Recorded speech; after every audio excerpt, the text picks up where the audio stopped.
You're watching the KOAM Morning News on Fox 14. Right now it's 7. A four-state walking trail made just for the Halloween season makes a return to Joplin.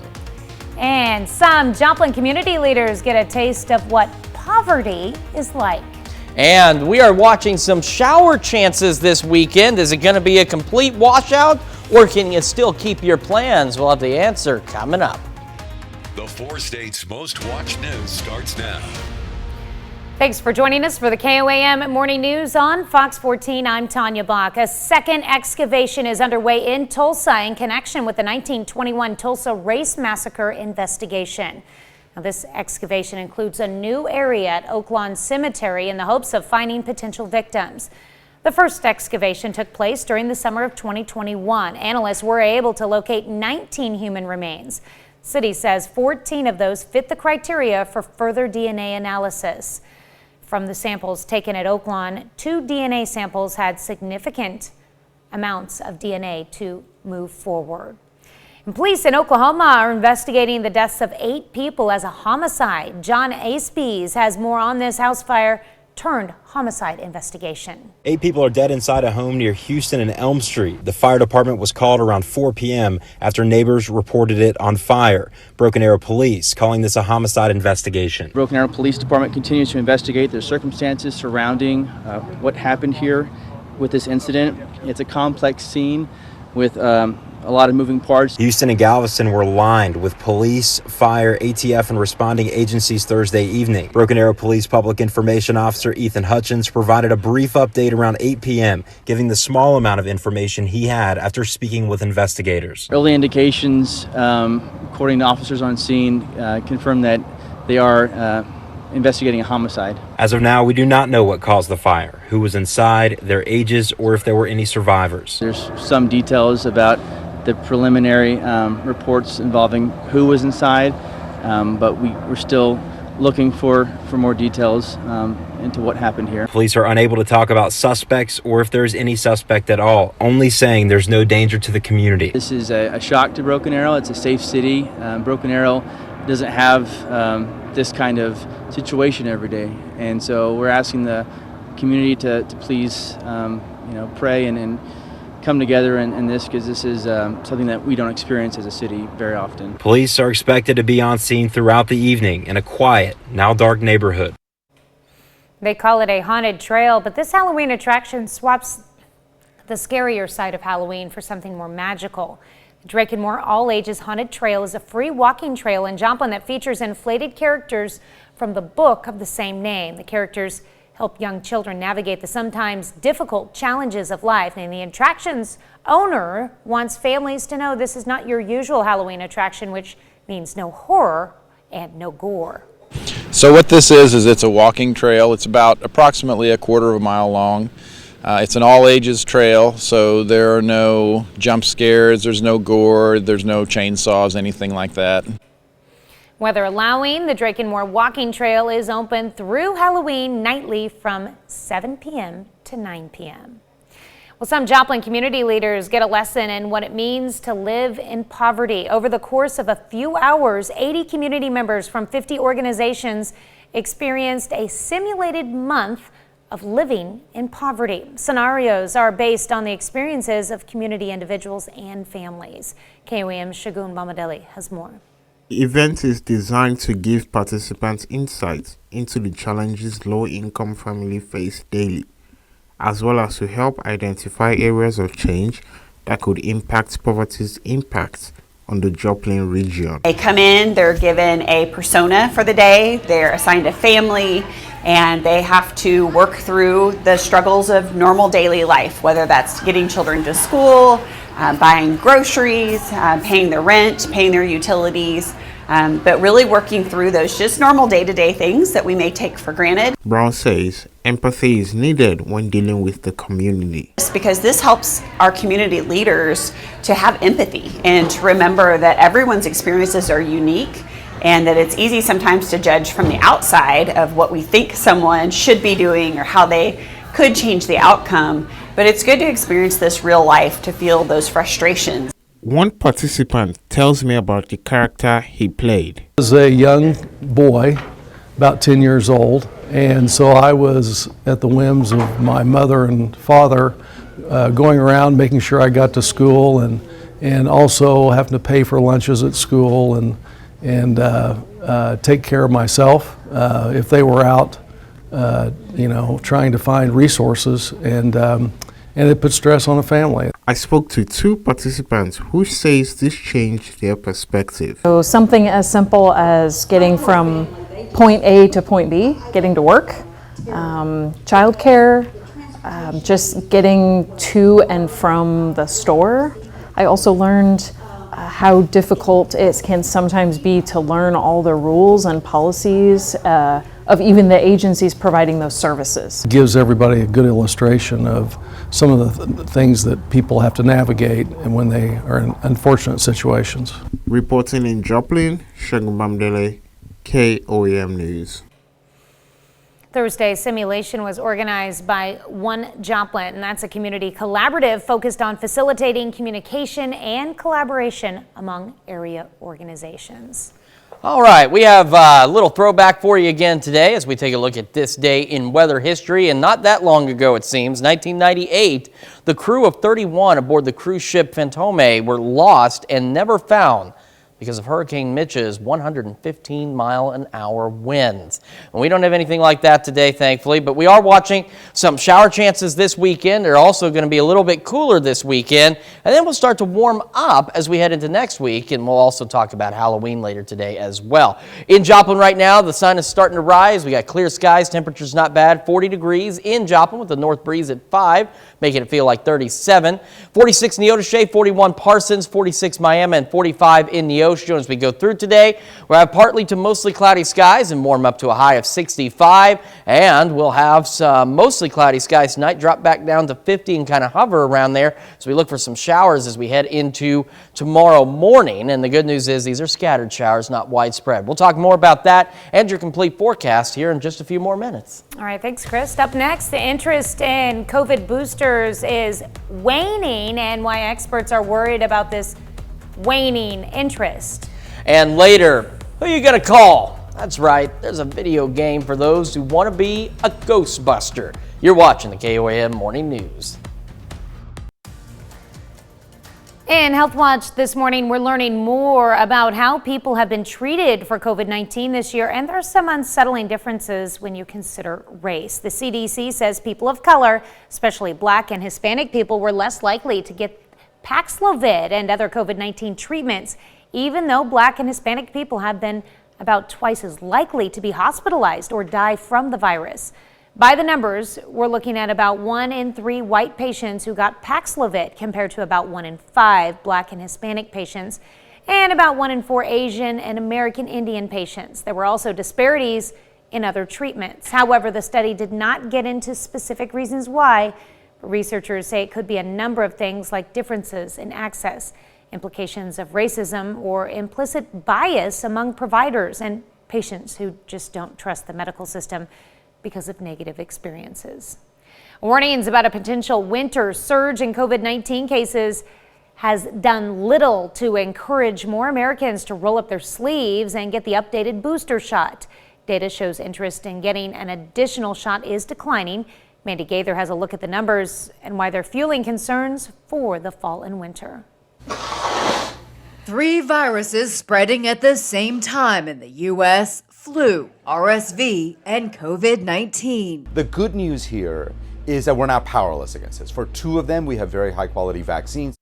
But as of last week, the Biden administration said only about 20 million people, less than 10% of the population ages 5 and up, had gotten the updated booster dose, which protects against the original coronavirus strain, as well as the Omicron subvariants BA4 and BA5. The numbers show declining booster interest even in U.S. seniors who are more likely to have been vaccinated against COVID-19 than any other age group. The first and most important thing people can do is go out and get vaccinated, because that will keep people, kids, adults, everybody out of the hospital at very high rates. Two early studies suggest the updated booster shots work about as well against BA4 and BA5 as the original boosters they replace, suggesting our bodies have been well trained to fight the original virus, and the additional shots mostly reinforce that response. The new vaccines keep up. I suspect that there may be another vaccine next fall, but we're getting into a tempo where for a majority of people, it's going to be a once-a-year updated vaccine. But concern is rising about a potential surge in COVID cases this winter if people don't heed warnings to get their updated booster shots. According to a study by the Commonwealth Fund published earlier this month, if more people in the U.S. get their booster by the end of the year, about 90,000 COVID-19 deaths could be prevented this fall and winter. We got a pretty decent sunrise for us this morning. Some very nice colors in the sky, a few clouds out there, and we'll see more clouds throughout the day off and on. We're 40 in Joplin, north wind at 5 makes it feel like 37 under those partly cloudy skies. 40s for the most part across the area. We've got 46 Neodesha, 41 Parsons, 43 Fort Scott, 41 in Nevada, and 45 in Neosho. And as we go through today, we're going to warm up to a high of 65, but we'll have partly to mostly cloudy skies, and we may see an occasional wind gust upwards of, say, 20, maybe 25 miles an hour, but not blowing constantly. As we go through tonight, clouds increase. We become mostly cloudy. We settle to a low of 50 pretty early and just kind of hover there, and then we'll see some shower chances as we head into tomorrow morning. Now for Friday night football, it's been the same call, it seems, for the last few Fridays. We're really getting cloud interference. We'll be mostly cloudy at kickoff and fourth quarter. 56 at kickoff, 53 at fourth quarter, but at least no rain showers or anything out there. Scattered shower chances both Saturday and Sunday. Otherwise, mostly cloudy, 56, 55. These are scattered shower chances, so don't cancel your weekend plans. Just keep an umbrella handy just in case. The sun is set to rise with us here in the next few minutes at 7:38, and it will set at 6:25 tonight. So once we get through the shower chances this weekend, we head into Halloween itself. We're looking pretty good. Partly cloudy skies and 67 for the high, and that's Tuesday. This is what happens when I don't look where I'm pointing. There we go. That's Halloween. So on our Halloween forecast, you can see we're, for the first time in a while, it seems, we're not going to have a 5-degree Halloween night. We're looking at 62 at 6, 58 by 7, and 56 by 8 o'clock. So good trick-or-treating weather out there. And then check out those 70s and partly cloudy skies. They stay that way for a little bit, but not forever, because we have more rain chances coming in by the end of next week. Rain that we absolutely need here in the four-state area. We've got more of the KOAM Morning News right after this. Well, welcome back to the KOAM Morning News. In studio with us today for the final time before Halloween sets in, our friends with the Cadaver Zone. And today we're going to peel back behind the scenes a little bit and dig into their brains on what exactly it takes to do everything you do. So welcome to the show once again. Good morning. To have you here. So it's been a really fun kind of little series over the last few weeks talking about how all of this works. So one of the first things I did want to ask you about was the weather, because one thing we've been talking about this morning is Drake and Moore got hit pretty hard by high winds and had to close for a few days. How do you guys deal with the adverse weather, and what are some of your contingencies in place? Well, the good part is most of our haunt is indoors. We have 2 40 by 60 buildings, so most of it's indoors, but we do have some area in between the buildings that we use. But in the case of inclement weather, the actors in that area unfortunately don't get to work it. They just usher people through with umbrellas if we're having rain. Now wind and stuff, that really doesn't bother us too much.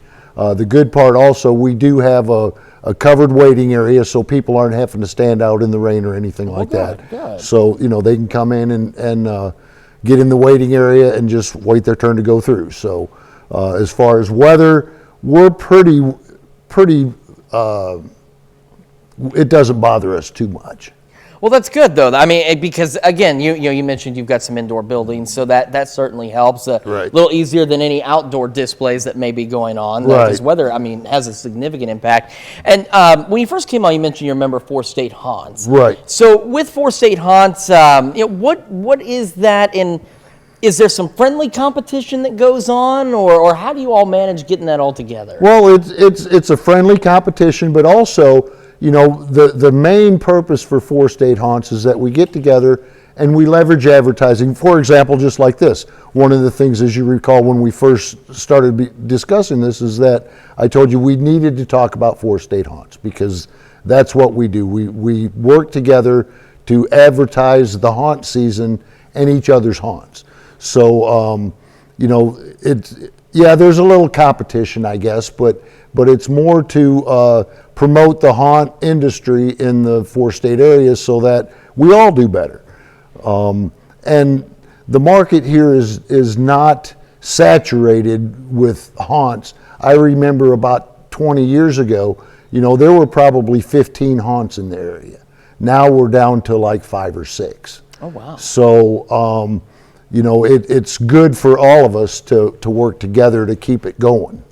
Gotcha. And you brought some folks with you again today. Yep. We've got a few of our actors. All right. Well, they can come on over if they would like, because you brought a few more with you today. Yep. One has a pet. Yep. Okay. I think I remember this pet. Yeah. So we're just about out of time, but we wanted to talk real quick about some of the behind-the-scenes stuff. You know, what does it take to get everybody into character? You know, I'm sure it's a lot of fun getting ready, and then you've got to get into this current state. Yeah.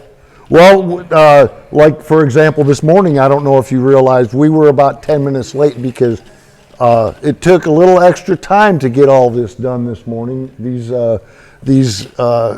ghouls and goblins are a little bit of work to keep corralled, as you can tell. It's kind of tough. I would imagine so. I would imagine so. So real quick, while we've got a few seconds, where are you located? What are your hours as we head into Halloween? We are located at 43 Highway and Kafer Road, in kind of the Joplin-Carl Junction, Webb City corner right there. Our hours, we start at 7 o'clock every night between now and Halloween, and on Sunday and Monday we will close at 10 o'clock. So, but Friday and Saturday we will be open till at least midnight. All right. Well, thank you guys all so much for coming in this morning. And we've just been an absolute blast having you all on the morning show the last few weeks. And so make sure you get out there, check out the Cadaver Zone. We'll have all this information on our website at KOAMnewsnow.com. We're back with more right after this. It's time to honor today's 4-state hero, Private First Class Ray Storm. The native of Lamar, Missouri, served in Italy and Germany from 1944 to 1945 as a member of the infantry. To Private Ray Storm, recipient of the Purple Heart, we thank you, today's 4-state hero. Well, are you troubled by strange noises in the middle of the night? Do you experience feelings of dread in your basement or attic? Well, if the answer is yes, then Rick Damagella has the story about a new video game where you become one of the Ghostbusters. You're a pretty big fan of the Busters, aren't you? Well, we're back. We're up, running, and firing on all 16 cylinders. Ghostbusters Spirits Unleashed features the voices of Dan Aykroyd and Ernie Hudson. Things are heating up around here, which is why we need help. That's where you come in.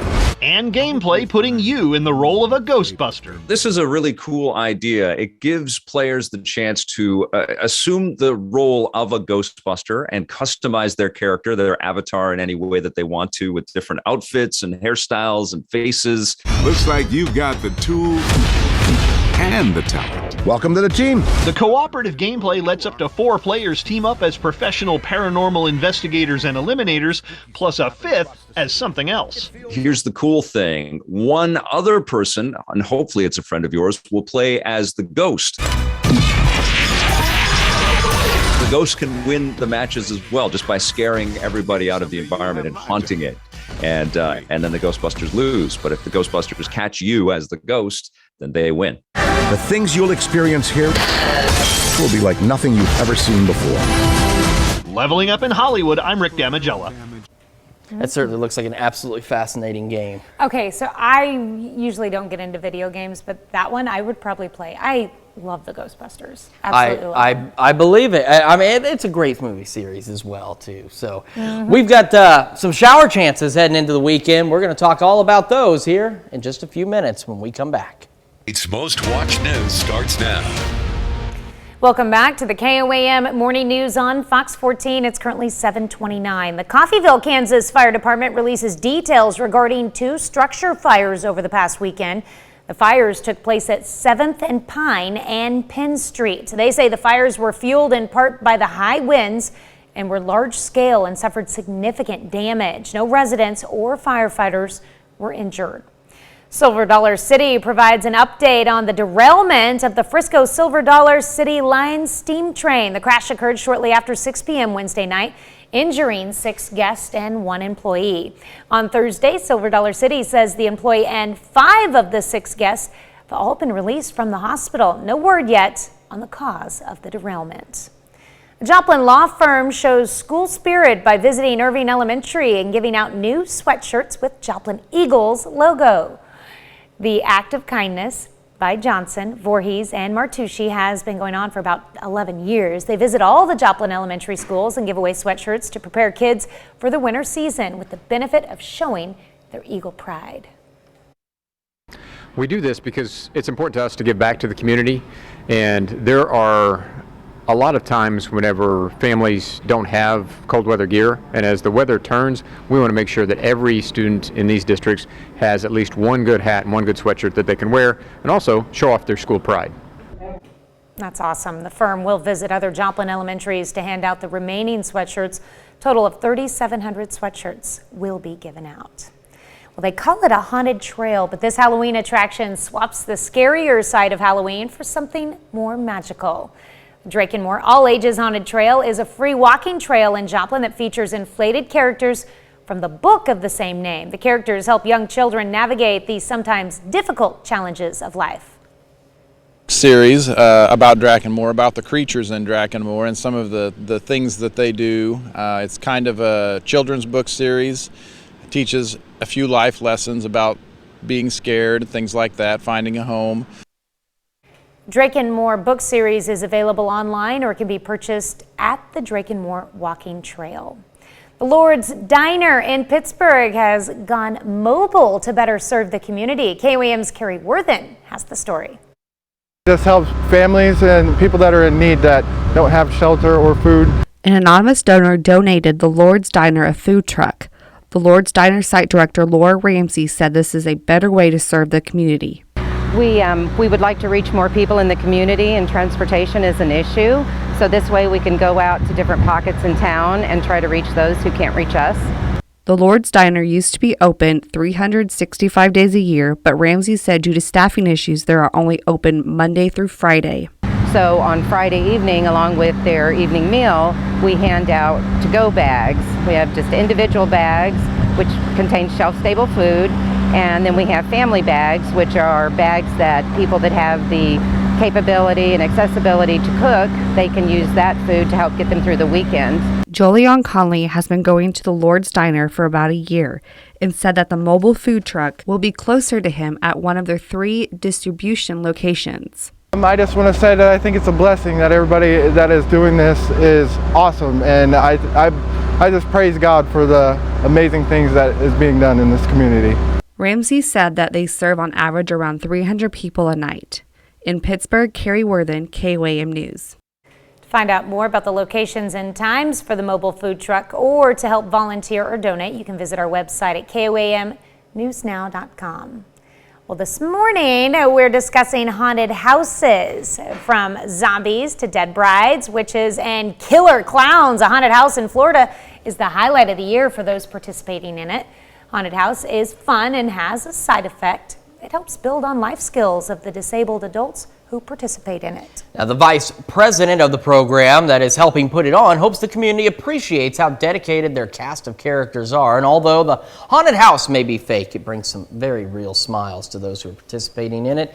And that brings us to our question for you this morning as we approach Halloween. Do you believe that ghosts or spirits are real? So far, that's updating right now. 70% of you say you do. That went down. 65% That's a big of you. change from 5:30 this morning. At 5:30, it was 100% said yes. I like what. Look at this. Okay, maybe But there's Chris just. was the only one who had voted at that point. So now we have a few more comments. I feel like there might be something legitimately wrong because it keeps bouncing down back and forth between 5%. So anyway, the majority of you say changing. yes. Yes. But it keeps going between the same two numbers.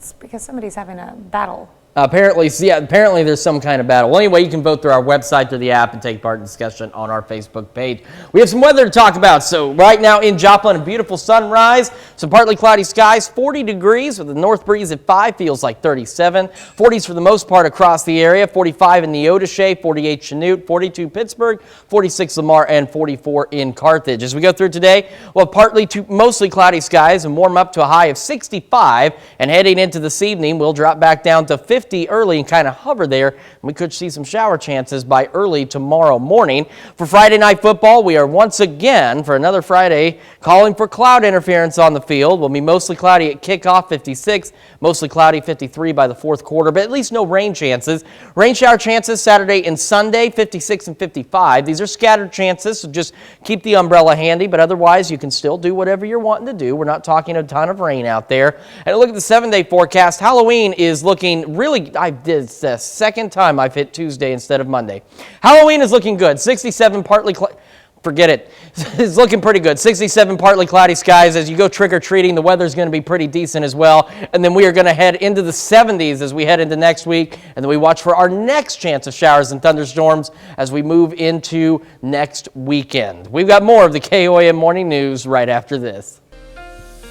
All right, we got some things we're keeping an eye on as we head into the weekend. Some shower chances for 1 this weekend and some cooler temperatures for Saturday and Sunday as well. And then we'll start to warm up next week, and we're going to take a quick look at Halloween. Hopefully I can get my button to work right this time. 7th range line, beautiful sunrise out there, partly cloudy skies. It is 40 in Joplin with the north breeze making it feel like 37. Temperatures in the 40s for the most part across the region. We've got 42 Independence and Yates Center, 42 Pittsburgh and Fort Scott and Nevada, 46 Lamar, and 43 in Neosho as we start the day. And as we go through today, we'll have partly to mostly cloudy skies, an afternoon high of 65. We may see an occasional wind gust to 20 or 25, but nothing as crazy as what we had experienced.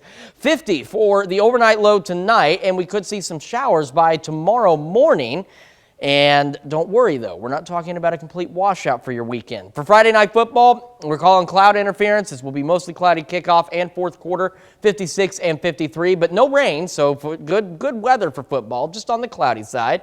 We are mostly cloudy Saturday and Sunday with scattered shower chances, so don't cancel your plans. Just keep your umbrella handy. We're 56 and 55, so not a complete washout on there. And as we head through into Halloween, 67 and partly cloudy. And there we go. Now it's working right. And what's nice is the trick-or-treating weather Halloween evening is going to be really good. 62 at 6, 58 by 7, and 56 by 8. So a pretty mild evening for trick-or-treaters. And we get into the 70s as we head into Tuesday, Wednesday, Thursday under partly cloudy skies. And then my favorite thing so far is, even though it's a weekend, I'm all right with it at this point because we got more shower and thunderstorm chances moving in by this weekend. And the drought tracker did show some improvement after our rainfall earlier this week. So the more rain we can get, the better, because we need a lot in order to get that drought situation back under control. Well, in Consumer Watch this morning, there's some good news for the U.S. economy. New government data shows the country's gross domestic product grew 2.6% last quarter. That comes after 2 straight quarters of declining growth. However, Americans continue to deal with high prices, while some economists are fearful the country could dip into a recession in the coming months. Ahead of the busy shopping season, Amazon wants to make it easier for customers to pay for items by giving them yet another way to pay for those items. The online retailer has begun allowing select shoppers to use Venmo at checkout. PayPal, which owns Venmo, says it wants to make the payment service available on Amazon for all U.S. users by Black Friday. Americans will get another chance to try to become multimillionaires tomorrow with the second largest Powerball jackpot ever. The amount is now a whopping $800 million after 36 straight drawings with no grand prize winner. The cash option for Saturday's jackpot is just over $383 million. We'll be back with more after this, but first, let's take a look at those market prices before the opening bell.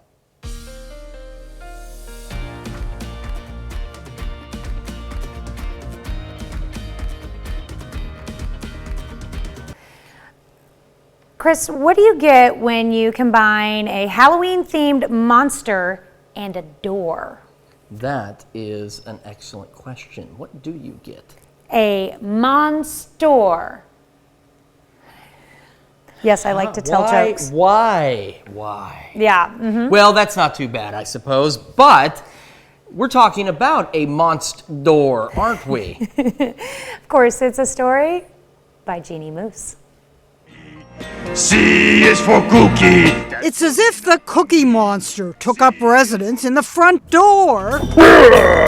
You like candy? Well, I'm gonna eat you. This is an Iowa family's contribution to Halloween. So I thought I'd just dress up the house. It took Greg Dietzenbach 10 days and about $200 to make what he calls the Monster. It looked like a Pixar movie come to life. What are you doing? That's my candy. First, he made a mini prototype. Then he made a door, arms out of broomsticks, video eyes looped on an old TV, and a mouth out of styrofoam covered in purple fur everywhere. In the end, it pretty much looked like I killed a Muppet. Every Halloween, Greg, the creative director at a creative design agency, does something unique for Halloween, like when he made this Zoom meeting costume for his kids at the height of the pandemic. Wow, look at this! On Halloween, he'll be the man behind the door, flapping the arms. Hey! And using his foot to move a line attached to his shoe that moves the mouth. In a way, Greg is a little like the Wizard of Oz. The one thing Greg's monster door can't do is open. To get inside, Greg usually crawls through a window. But when it comes to those vocals... That's my candy! Greg's more of a whiz than the wizard. I am the great and powerful Wizard of Oz. Hey, that's my candy. Greg is the Wizard of Iowa. Jeannie Moose, CNN. Happy Halloween. New York. That's actually Hands really down, cool. that would be the funnest house to trick or treat at. Oh, absolutely. Oh, yeah. That's a really, really cool idea. I like it. And if you are doing any trick-or-treating, well, we've got good news because we've got a decent Halloween forecast for you. Right now, it's 7th and Range Line in Joplin. We got a pretty nice sunrise, and it is 40 degrees, a north breeze at 5, making it feel like it is 37 in Joplin, 40s across the area, 43 Yates Center, 48 Chanute, 45 Miami, and 42 in Neosho. As we go through today, we'll be partly to mostly cloudy, and we'll reach a high of 65. So not bad at all. And then tonight, we'll be more on the mostly cloudy side. We drop back down to 50, but as you can see, we reach 50 pretty early, and then we kind of hover there for a while as we see shower chances begin to increase heading into the weekend. Now, for Friday night football, some good news. No rain in the forecast. We're only calling for cloud interference because we're going to be mostly cloudy. 56 at kickoff, 53 by the fourth quarter. And then for your weekend, we've been saying this the last several days. Don't cancel your plans. Just keep your umbrella handy because there are scattered shower chances Saturday and Sunday. We are mostly cloudy both days, 56 and 55. So we're cooler this weekend than what we've been seeing and what we will see. But these are scattered chances, so you don't have to worry about something getting completely rained out. But do just keep an eye to the sky for some of those showers. Now, Halloween, the big day everybody wants to know about, unfortunately falls on a Monday of all days. But we're looking at 67 and partly cloudy skies. Man, this is going so well. Partly cloudy skies, and the good news is for trick-or-treating, the temperatures are actually going to be fairly mild, which is a good thing. So when you head out with the kids in their costumes, 62 at 6, 58 by 7, and 56 by 8. So not bad whatsoever. And then it gets even better. We're in the 70s, partly cloudy, and then because we absolutely need it, and the last bit of rain we got made a difference in the drought tracker. Not a huge difference, but it made a difference. We need more. And we've got more shower and thunderstorm chances coming as we head into next weekend. We're back with more of the KOAM Morning News right after this. Hey, we're live at Drake and Moore here on Crow Road. It's part of the, oh my, what is that? It's Sapphira. That's who it is. She's nice. Don't worry. Very, very kid-friendly. It's part of our Halloween light list, so check it out. Let's take a look at the big three this morning. KOAM News Now, what everybody's been talking about this week. Online, live and breaking news, number 3 story, it's Carl Junction. They had 2 huge grass fires on Saturday alone. This is Saturday afternoon, burned about 50 acres. Nobody was injured, and no structures were burned as well.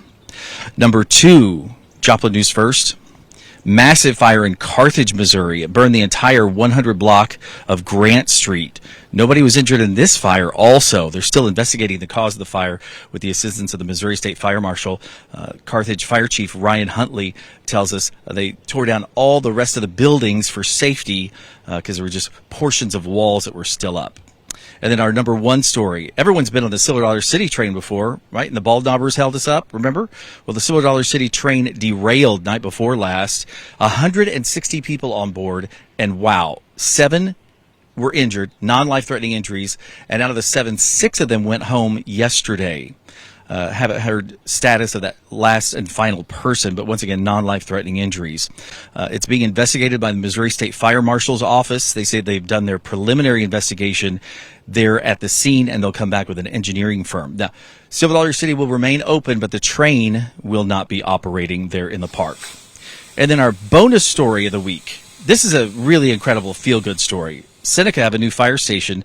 It cost about $750,000 to build, but they started it in 2015, and then they just hadn't finished it yet. They still needed a little bit more money.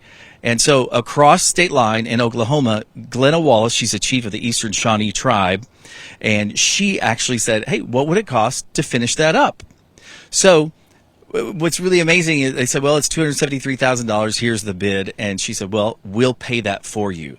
And she was there on hand, and also chief of Seneca, Tyler Crow was there, and it was really, really neat to see. She said, even though there's a state line in between us, we're still one community, Seneca, Missouri, and Eastern Shawnee tribe there in Oklahoma.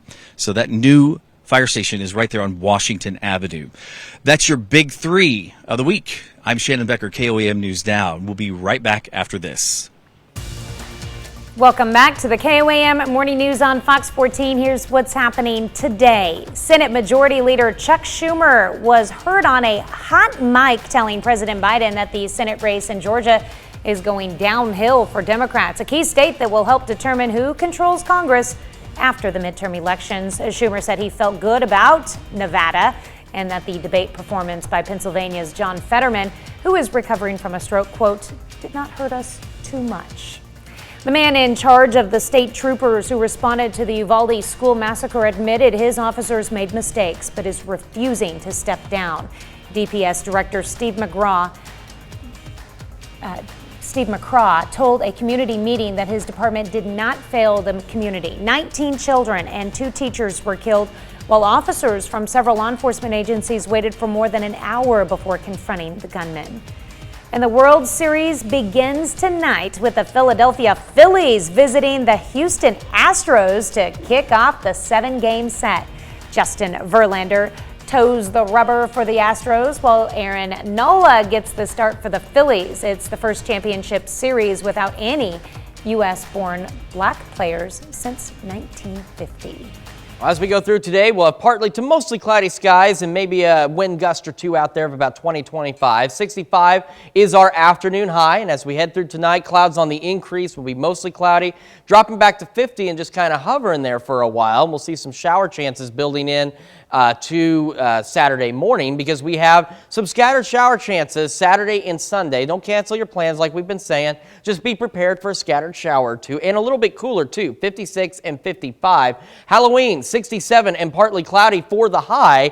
And my gosh, why does this keep doing this to me? As you take your kids trick-or-treating on Monday evening, you will have pretty mild weather considering how usually it is around Halloween here. 62 at 6, 58 at 7, and 56 by 8, so not bad at all. Moving into the 70s as we wrap up the week, and then we watch for additional shower and thunderstorm chances as we head into the next weekend. So the last rain we got made a bit of a dent in the drought situation, a small one. So the more rain we can get, the better that'll start to look, and we need as much rain as we can get.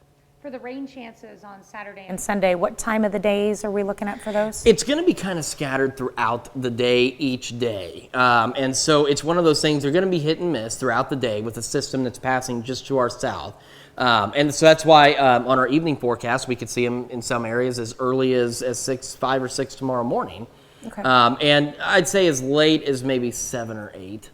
It's staying mostly to the southern part, though? Most of the rain will be there, and we're just getting the scattered shower bands off of that system. So that's why everybody's in for some hit and miss activity. Okay, so just be prepared. If you got lots of Halloween plans, keep them. Just bring an umbrella if you need to. Yeah, absolutely. Well, thanks so much for letting us put the good in your morning. We're going to be back with more news and weather at noon. Have a great morning and an even better day.